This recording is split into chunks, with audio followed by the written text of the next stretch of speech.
Week 6 is finished. I'm a little bit behind where I thought it was going to be, mainly being I spent a lot of time redoing the library that I have and the whole crate system that I have. And then now I am now redoing my hotkey system. So this is taking a lot more time than expected, probably going on hour 12, somewhere between 12, 15 hours on redoing the crates and redoing hotkeys on every single song. I just was able to get back into my DJ record pool box, or not get back into, I was in it, sorry, but the owner that of my last DJ company still lets me on. It's very nice of him. He lets me in the DJ record pool, and he recently re-updated, so thank you, Ross Axelrod, for re-uploading that. That definitely helps out. It's a lot of songs have intros and outros and are a lot more on beat than the original tracks. So it's easier to beat mix between songs, both. And now I'm doing a hot cue system, so where I can easily just know what button, so hot cue 1, 2, or 3, depending on where in the song and how early do I want to start mixing in, or do I want to mix in right away? That's a hot cue 3. For example, a little bit earlier is 1 or 2, depending on how early, either 32 or 64 bars in, beats in.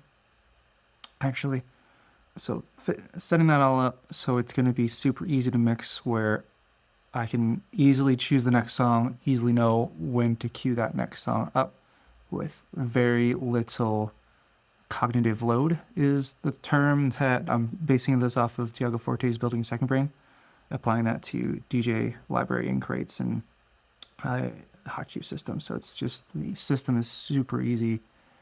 It's where I can focus more on what's in front of me and less on what song do I get to play next, how do I cue it up. It's already all there and easy to choose the next song. So what type of event, what time of the song, or time of the party will help dictate what songs I can choose from. So it's almost 300 songs in this playlist.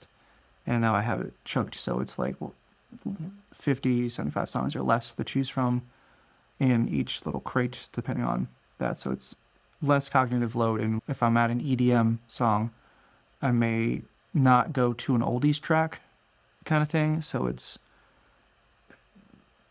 I know not to do that with the metadata. And it's easier to know when to switch genres, what two songs go together and mix well.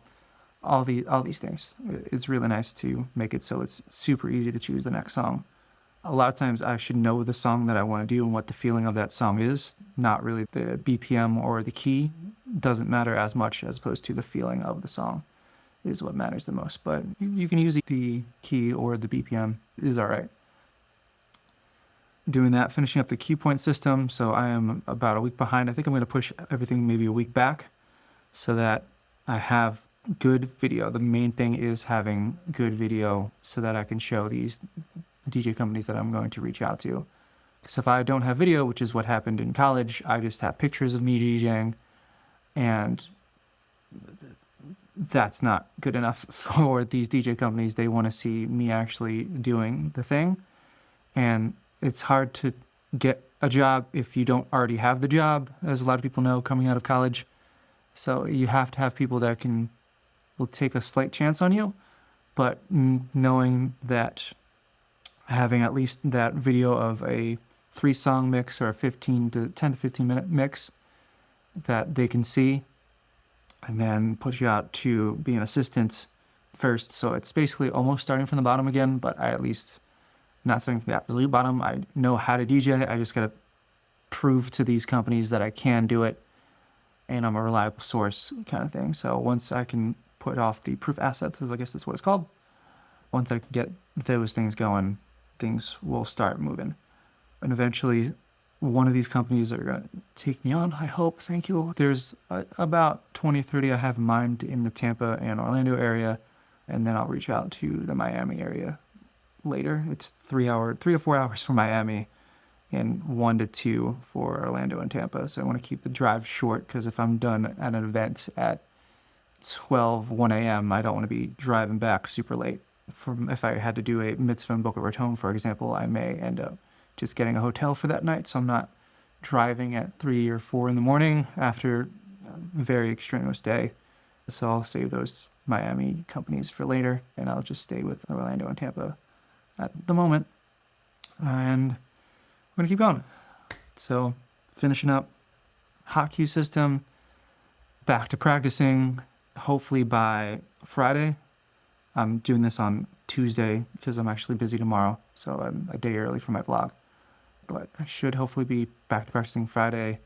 Saturday at the absolute latest would be the latest I'm going to start practicing again, having everything in place, but at least I'll have the cue points, and then practice a little bit, post a few more transitions, and then I'm going to learn a few more things on YouTube. There's a couple, DJ Blakely and another guy that teaches you how to mix. Go through those a couple of those tutorials, and then I'm pretty much down. It's just a matter of making the videos that can show people that I am a good DJ, and it's MCing will be the main thing of projecting, knowing what to say. After that will be, once I can learn to MC, then we're good, we're golden. So that might be a project come March or April. At that point, prom season will be in full swing. And I'll at least try to shadow proms or assist proms as much as I can, so that maybe, hopefully, the following year, so playing the long game to get proms in 2027. But hey, if I can get to DJing by Halloween full time, that seems pretty realistic. So cool. Thanks. Bye.